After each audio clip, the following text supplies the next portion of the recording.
Welcome to Debate the News True Crime. I'm Joseph Lobosco, joined by my fabulous co-host Adrienne Barker. Tonight, we're revisiting one of the most explosive cases in American criminal history, the murders of Nicole Brown Simpson and Ronald Goldman, and the criminal and civil cases against O.J. Simpson. Tonight's episode includes descriptions of domestic violence and murder. Listener discretion is advised. If you or someone you know is experiencing domestic abuse, help may be available via the National Domestic Violence Hotline at 1-800-799-7233. I'm Adrienne Barker. Joseph and I are not attorneys, law enforcement officers, or medical professionals. We research each case thoroughly, but this show is recorded live with minimal editing. Any factual errors are unintentional.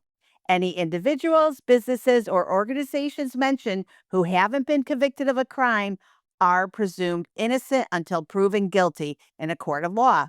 The opinions of our guests here on Chatter Social Live and audience members are their own and do not necessarily reflect the views of myself, Joseph, or Debate the News. As always, we approach the story with respect for the victims. May they rest in peace. Let's walk through the timeline of the murders of Nicole Brown Simpson and Ron Goldman, the trial of the century, the civil verdict, and the post-death fight over O.J. Simpson's estate. June 12, 1994, Brentwood, Los Angeles. It's a warm Sunday night when 35-year-old Nicole Brown Simpson returns to her Bundy Drive condo after out to dinner celebrating her daughter's dance recital. A pair of eyeglasses is left behind at the restaurant, and 25-year-old waiter Ron Goldman, a friend of Nicole's, offers to drop them off at her place after work.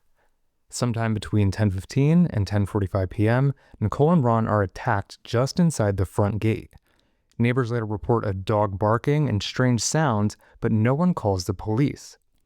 Shortly before midnight, a neighbor finds Nicole's Akita dog wandering with blood on its paws.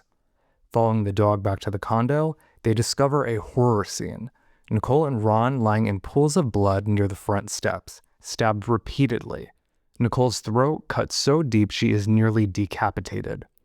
LAPD officers tape off the area, call in detectives, and quickly learn the female victim is the ex-wife of football legend O.J. Simpson, who was taking a late-night flight to Chicago that very evening.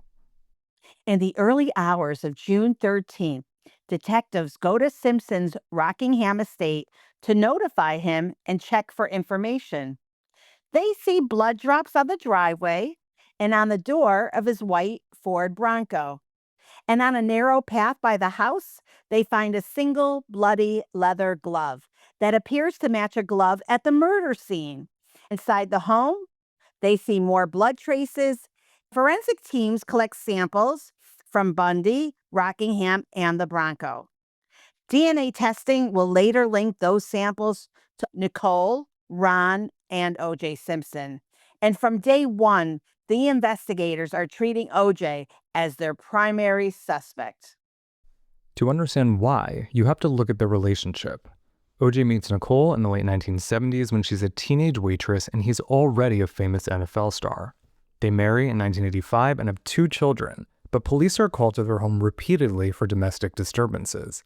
The worst documented incident comes on New Year's Day, 1989, when officers respond to a 911 call and find Nicole hiding outside, bruised and terrified, saying he's going to kill her. She has a black eye, a split lip, and marks on her neck. O.J. is arrested for spousal battery, but he pleads no contest and gets probation, a fine, and counseling instead of jail time. It's a message that his fame and money still shield him from real consequences, Joseph. So behind the scenes, Nicole is telling close friends she's afraid he will one day make good on his threats. And one of those friends is Kris Jenner, then married to O.J.'s friend and future Dream Team lawyer, Robert Kardashian. And Kris had since said Nicole confided over the years that she believed O.J. Simpson would kill her and get away with it.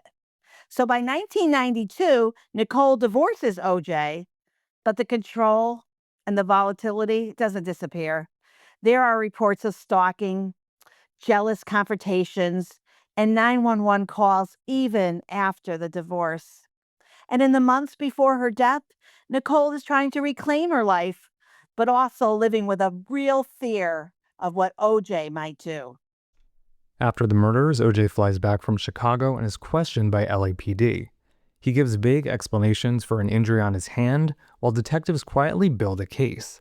The DNA trail from Bundy to the Bronco to Rockingham, shoe prints from a rare Bruno Magli shoe in his size, blood on socks in his bedroom, the history of threats and violence, all culminate as evidence that they put together in this case. The district attorney's office eventually charges O.J. Simpson with 2 counts of murder. On June 17, 1994, Simpson is supposed to turn himself into authorities. He never shows up. LAPD detectives declare him a fugitive, and a few hours later, TV helicopters pick up a white Bronco on the freeway driven by his friend A.C. Cowlings, with O.J. reportedly in the backseat of the Bronco holding a gun. What follows is the infamous slow speed Bronco chase, live on nearly every channel in America. Millions watch as the Bronco creeps along the 405, trailed by dozens of patrol cars, and they were even being cheered by people on the overpasses. And inside, OJ talks by phone about killing himself and professes his love for Nicole. And after roughly 2 hours, the Bronco returns to his Brentwood home, and police negotiate for his surrender. And eventually he walks out. He is taken into custody and he's booked on the double murder charges. In the Bronco, officers find cash, a fake passport, and a change of clothes, fueling the speculation OJ was contemplating a getaway. In January 1995, the criminal trial opens in downtown LA and quickly becomes the trial of the century. The prosecution, led by Marcia Clark and Christopher Darden, lays out a seemingly straightforward story, a pattern of escalating domestic violence ultimately ending in murder. They bring in Nicole's family and friends to describe years of abuse, jealousy, and control. They present forensic evidence tying OJ to the crime, the DNA matches, the blood drops, the gloves, the Bruno Magli prints, the socks in his bedroom with Nicole's blood. Their theory is that OJ, enraged and obsessed, went to Nicole's condo that night, confronted her, and when Ron Goldman arrived, he killed them both. Simpson's defense team, and that's the so called dream team of Johnny Cochran, Robert Shapiro, and others, they don't just try to poke holes, they try to blow up the entire case. They argue LAPD blotched the crime scene, mishandled blood samples, and possibly planted evidence. Race becomes a central theme when Detective Mark Furman, the officer who says he found the bloody glove at Rockingham, is exposed on tapes using racist slurs and boasting about abusing Black suspects. His denial under oath that he never used the N word collapses, and the defense hammers that to suggest the investigation was poisoned by racism and corruption. And sitting quietly at the defense table is Robert Kardashian, OJ's longtime friend and Kris Jenner's ex husband, who reactivated his law license to join the team. He's the one the world saw carrying OJ's Louis Vuitton garment bag the day after the murders, a bag prosecutors openly wondered about, asking what evidence, if any, might have been inside. The prosecution's worst visual moment comes when Darden has Simpson try on the leather gloves in front of the jury and the cameras. With latex gloves underneath, the bloody gloves appear too tight. OJ grimaces and holds his hand up, and Cochran turns it into a slogan, quote, "If it doesn't fit, you must acquit." In closing, Cochran tells the jury, "This is a case about a racist cop, sloppy science, and reasonable doubt." Clark counters that the DNA evidence is overwhelming and the domestic violence history is the clear motive. But after months of testimony, the jury deliberates only for a few hours.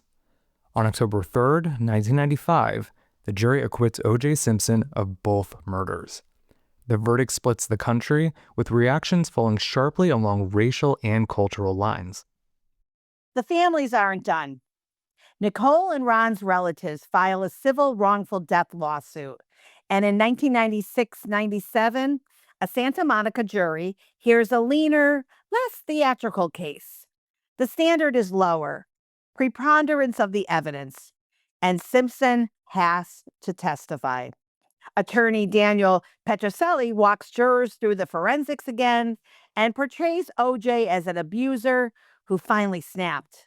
And in February of 1997, the jury finds OJ Simpson liable for the wrongful deaths of Nicole Brown Simpson and Ron Goldman and awards 33.5 million in damages. Simpson pays almost none of it. He moves to Florida, where state law protects his home, and he largely lives on a protected pension income. And years later, the Goldman family acquires the right to his hypothetical book, If I Did It was the name of the book, as partial satisfaction of the judgment. In 2007, Simpson re-enters the criminal justice system for something very different. He and several men confront sports memorabilia dealers in a Las Vegas hotel room trying to reclaim items he says were stolen from him. Some of his accomplices are armed. The encounter is recorded, and in 2008, a Nevada jury convicts OJ of armed robbery and kidnapping. He's sentenced to up to 33 years in prison and serves about 9 years before being paroled in 2017. He settles in the Las Vegas area, posting occasional social media videos and claiming he just wants to play golf and stay out of trouble. But public opinion never forgets 1994. In April of 2024, O.J. Simpson dies at 76 from cancer.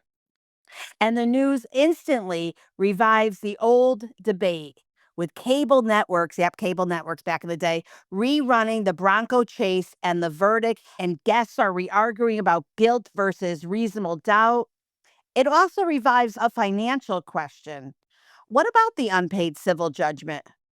Which was, with the interest, had already grown to tens of millions of dollars. Ron Goldman's father, Fred, he files a new creditor claim in Nevada probate, seeking the updated amount. Simpson's executor talks about trying to keep the Goldmans from collecting, but reality catches up. By late 2025, Simpson's estate has formally accepted Fred Goldman's creditor claim, roughly $58 million tied to that decades-old civil judgment. Court filings and news reports say the estate has agreed to pay what it can, even though its assets may only total a fraction of the claim, which has grown significantly beyond the initial $58 million amount. Auctions of OJ's remaining memorabilia and property are currently underway to generate funds, with tax debts taking priority and whatever is left earmarked for the Goldman judgment. Realistically, the family's unlikely to see anywhere near the full amount owed, but the estate's agreement marks something important, a legal acknowledgement 31 years after the murders that the debt for Ron Goldman's death doesn't just vanish because O.J. Simpson is gone. For the Goldman and Brown families, that final chapter is less about dollars and more about a record that forever ties O.J. Simpson's name to what happened on that fateful night on Bundy Drive. What a story, Joseph.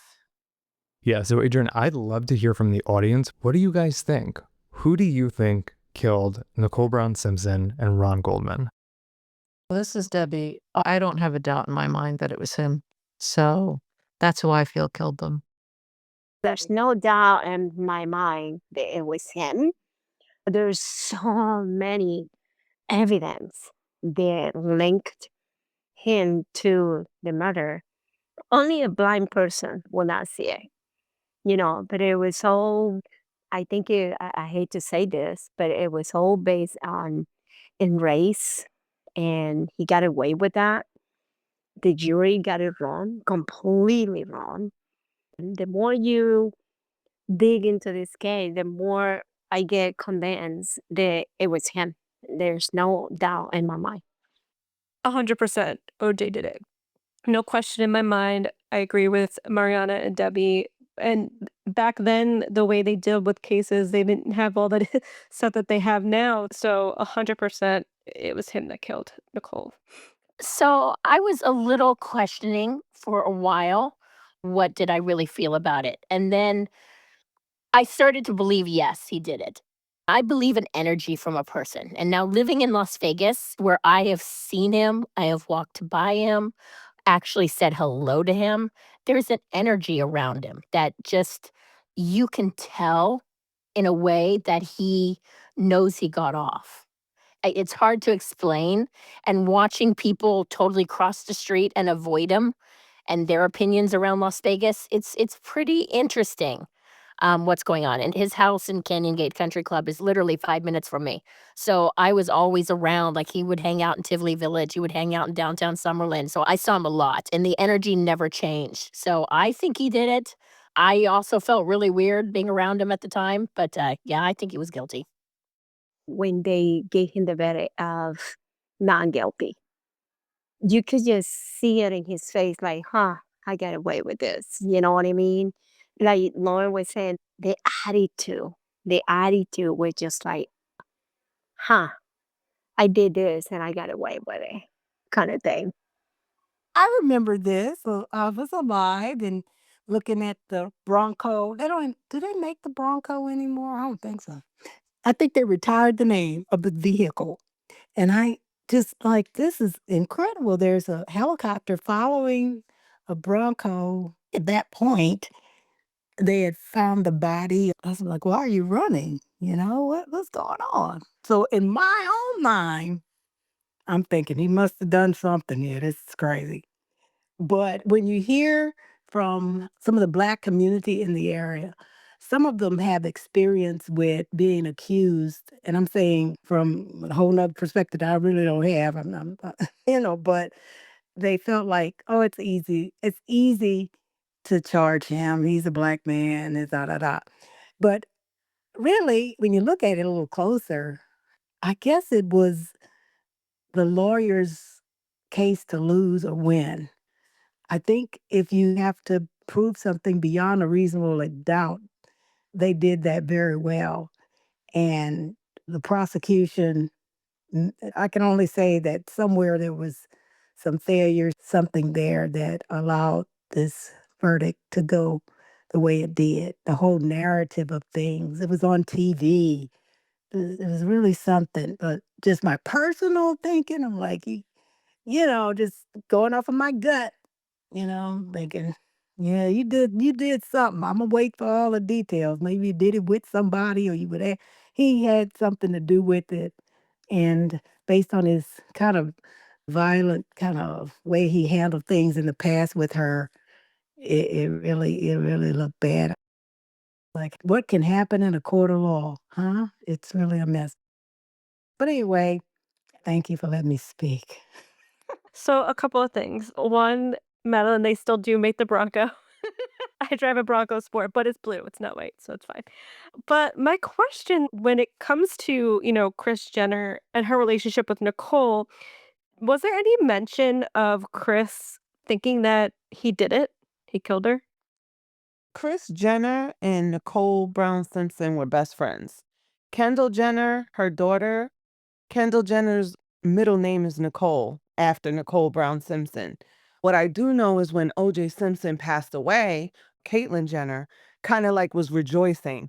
So I could kind of tell that Caitlyn Jenner definitely thought that O.J. did it. I'm assuming Kris Jenner probably feels the same way. I'd never heard her say it, but I have heard Kim and Chloe and all of them saying it was very awkward at that time because the father was on OJ's side and the mother's on Nicole's side. So, yeah. I hope that answers your question, Danielle. But if you ask me, I think Kris Jenner definitely thinks that OJ killed her best friend.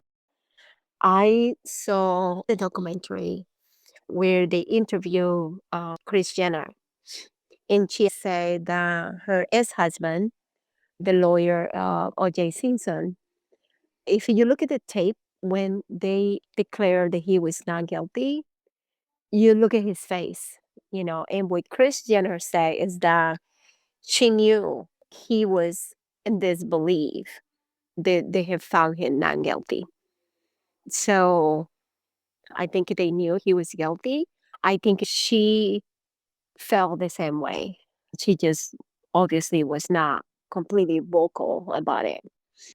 My perspective is not that different from everyone else's. I definitely think that he is responsible for both of their murders. I went back and watched a ton of documentaries over the last 2 weeks on this. And at first I was kind of like, is it possible that he hired someone to kill them? And that's why he was close and paying attention. And then just as it went on and on, I was like, you know what? It's almost impossible for me to even say with a straight face that someone other than him did it. So yes, I do believe he himself killed both of them. Yeah, this is Bobby from Southern California. Watched the TV and the Bronco chase, and I followed all that overwhelming evidence that you described. And I think he was guilty, that's for sure. Okay, let's talk about that alternate suspect. Could it be, I'm going to throw this out, could it be Jason Simpson, OJ's son? I mean, Jason had rage issues. He had psychiatric history. He was on a medicine, a mood stabilizer called, I think I may be saying this wrong, Depakote. I know it's not proof, but you know what? To me, that creates reasonable doubt. So I'm not saying OJ is innocent, but I am saying that the LAPD's evidence handling was sloppy. No reasonable person could be 100% certain the blood was implanted or contaminated. The prosecution simply did not prove guilty beyond a reasonable doubt. And that's why the jury took less than 4 hours. I always wanted to be an attorney, so thank you for letting me play one. I appreciate that. Joseph, does it leave you any pause, any thoughts? Because, the professional hit wasn't so far off. I don't think the professional hit was it. That was a very compelling monologue you gave, Adrienne, but no, there's no doubt in my mind that it was O.J. Simpson.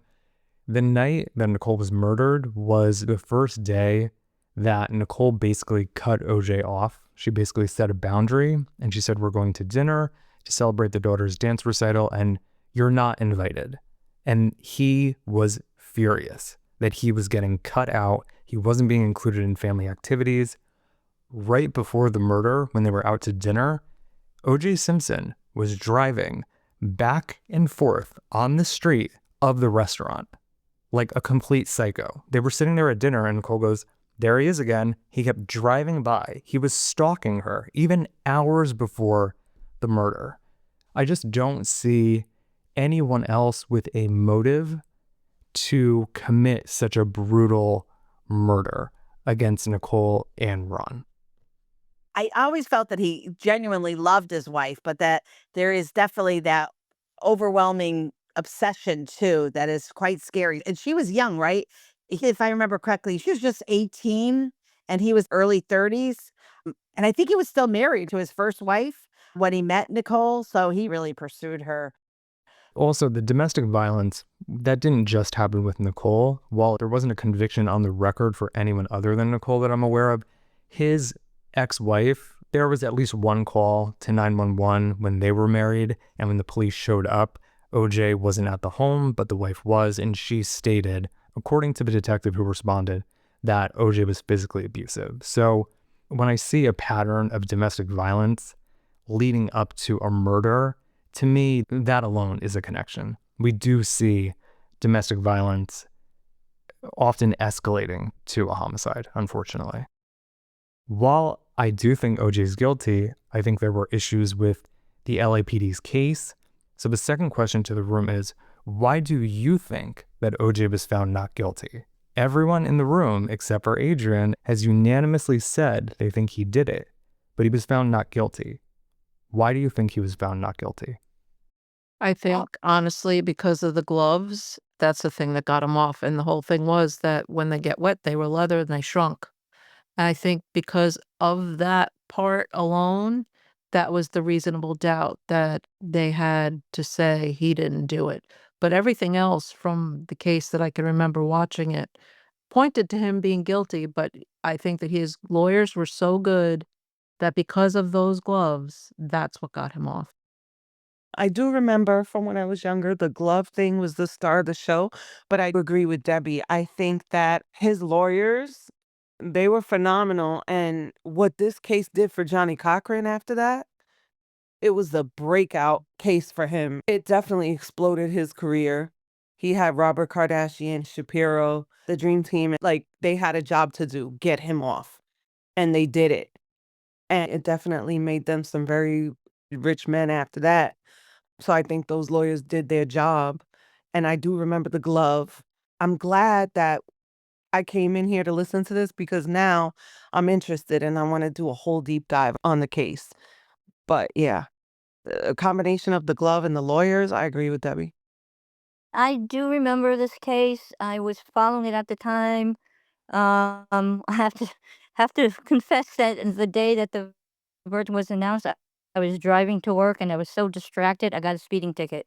So, but but I do have my doubts that he did it. I do think because um, Nicole and her best friend Faye Resnick both were known to be heavily into drugs, and particularly Faye, and she owed apparently a lot of money to drug dealers. So that was often the theory that it was that they mistook Nicole for Faye because they were very close friends, and she may have lived together. They may have lived together for a while. And so that was always one of my theories. OJ was not a professional killer, and to be able to kill two people with a knife, that takes a lot. And to not have a lot of blood on him or even cuts and scratches, it just doesn't seem right. I mean, using a gun is clean, but using a knife is very messy and very hard. And I just don't see that. I think another theory was that OJ, although Joseph said something about OJ being cut out of family events. Earlier that day, he was at their daughter's recital with the whole family, so he was involved in family events. So that there's the motive for killing. I just don't see it. One of the theories was he happened to be there when he witnessed the murder, which is why he ran, because he was fearful about who it was, what was going on. I don't know. There were just, to me, too many questions to convict him, and totally understand why the jury decided the way they did. So, Gail, you're correct. Yes, he was at the dance recital, but he was not invited to the dinner afterward. And it was described as like that night was really Nicole putting her foot down and kind of severing herself from OJ. So, yeah, he was going to show up to her events because it was, I think, public, or as long as you were a parent, you could go. But she cut him out of the family dinner, and he was used to being in the fold. But I'm going to say, the theory about him being there or witnessing it but not actually committing it, that crossed my mind. It did, because it was pretty obvious that he was stalking her that night. But just because he was stalking her and he was mad at her doesn't necessarily mean that he killed her. If someone else did kill Nicole, it's likely that he would have seen it or would have been one of the first people to discover the bodies, because he was quite literally tracking her movements that night. And I could see him being like, well, I know what this looks like, and him fleeing. But I don't know. I still think it was him, but you make some great points.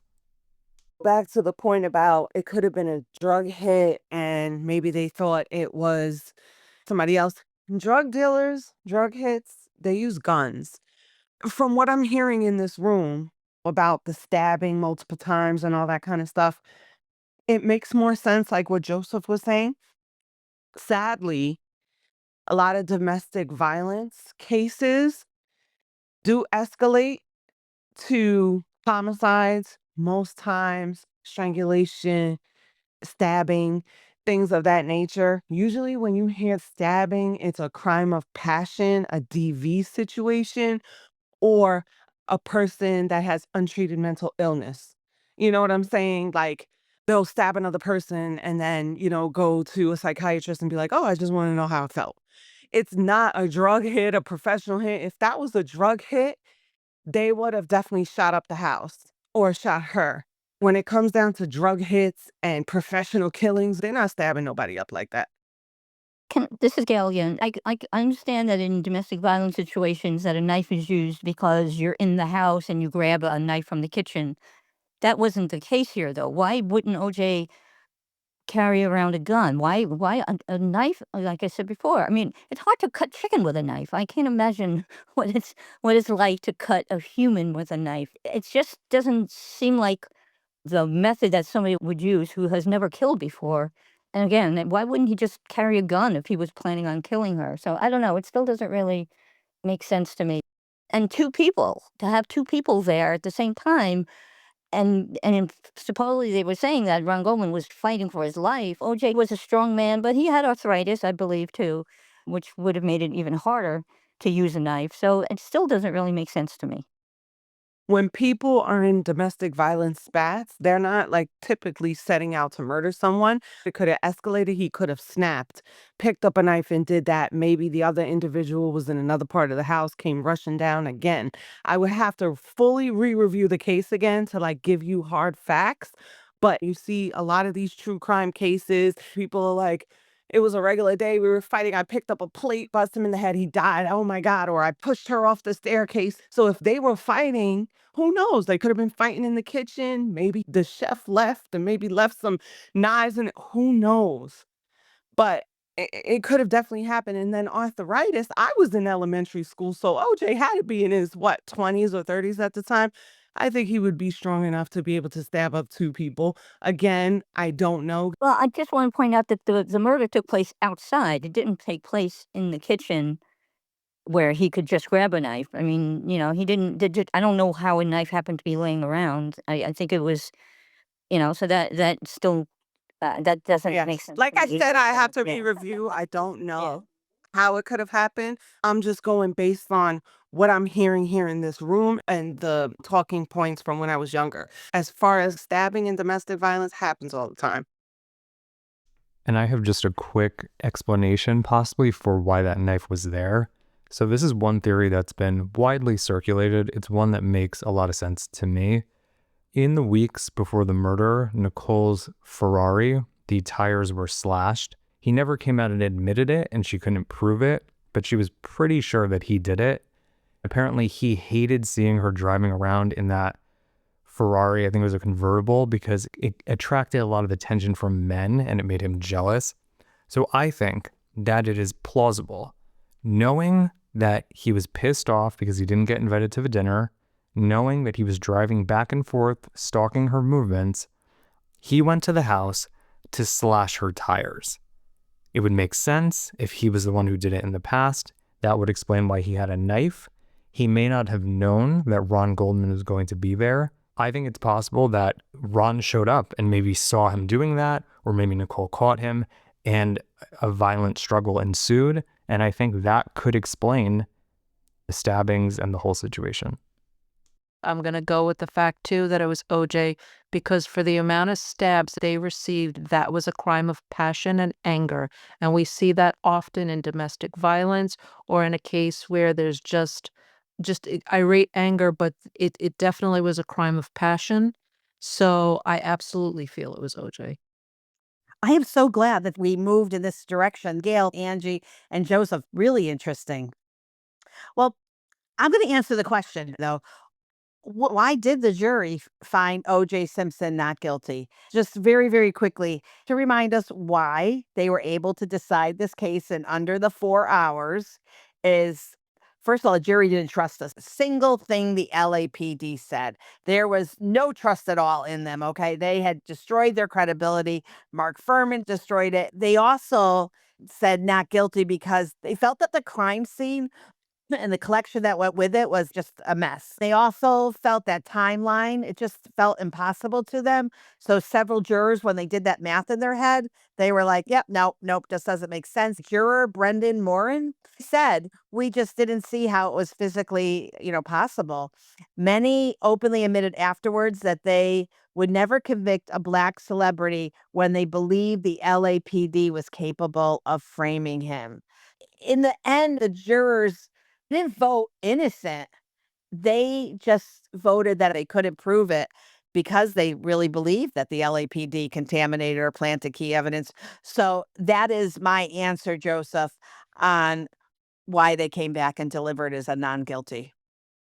I definitely think that when you have an officer who is using racist slurs on a recording and is admitting to treating Black defendants poorly, intentionally, a jury cannot be expected to not question the evidence, which is why the reasonable doubt is going to come in. So I agree with you. I think had they had some more credible, upstanding officers leading that investigation and they hadn't made so many mistakes, like with the chain of custody issues, I think they could have secured a conviction. Another reason why the jurors did not trust the LA police was from 2 years ago with the Rodney King verdict. So that definitely contributed to the whole situation. Here we had a Rodney King being beaten practically to death on video, and they still did not get convicted. So I think that really created more distrust. Yeah, absolutely. There's a lot of animosity and distrust and resentment for the Rodney King case and the verdict, for sure. I've really enjoyed this episode tonight, hearing everyone. I really appreciate everyone speaking up. So, for all of you out there, and if you're in an abusive relationship, just a couple of tips you could share with someone going through this. Leaving is the most dangerous time. And Nicole was killed 18 months after the divorce, right after she told OJ she was truly done. So, statistically, the risk of lethal violence spikes in the first 6 to 24 months after separation. Nicole lived in a gated community. She had bodyguards at times. She was friends with lawyers and police, and that didn't stop it. The National Domestic Violence Hotline is 1-800-799-7233, or text the word START, START, to 88788. Thank you. Back to you, Joseph. Absolutely, Adrienne. Very, very well said. And yes, Nicole absolutely had said multiple times to her friends that she believed that OJ would kill her. She told Kris Jenner, "I believe he will kill me and he will get away with it." And sadly, in my opinion, that is exactly what happened. So yes, definitely consult the resources Adrienne just gave. Do any little thing you can to try to protect yourself because you never know. Well, this is probably one of my favorite episodes. So that wraps up our look at the murders of Nicole Brown Simpson and Ron Goldman and the long legal war that followed OJ Simpson all the way to his grave. And whatever you think about O.J. Simpson's guilt or innocence in the criminal court, 2 people ended up butchered on the front steps of a Brentwood condo, and nobody has ever served a single day in prison for those murders. That bothers me, and honestly, I think that should bother all of us. Thank you for joining us on Debate the News True Crime. If you enjoyed this episode, make sure to follow the show, leave a review, and share it with your friends and family. We'll be back next time with another case to dissect, discuss, and debate. Until then, stay safe, stay vigilant, and take care of yourselves and each other. Good night.